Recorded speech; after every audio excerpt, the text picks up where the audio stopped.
外送员权益保障及外送平台管理法今日正式三读通过啊，包含爱用这算点钟薪水上计价1.25倍来计算，专法也定出讲一张订单上无爱有45块。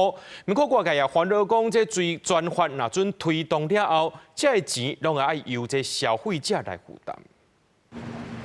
外送员行甲真紧，要争取上短时间送餐。过去中外送员是同时间有几啊笔订单做伙送，却敢若摕到一笔外送费。即摆外送员的薪酬会正式受到保障。立法院初三读通过外送员权益保障和外送平台管理法。外送员的权益都是靠着外送员的鲜血一点一滴的累积起来的。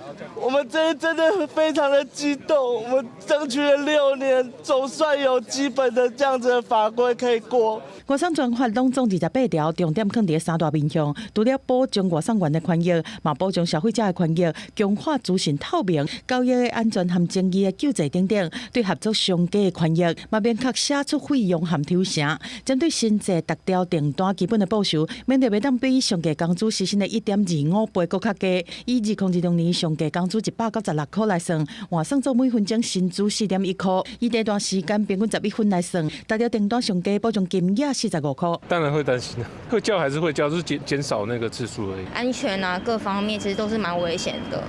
对，所以我觉得这一笔费用，我觉得是值得给他们的。对订单上架保障 ，Uber Eats 台湾总经理李家英捌讲，现在上路恐惊和踏单的效益无去啊。另外一个店家是烦恼恐惊出现成本的转嫁。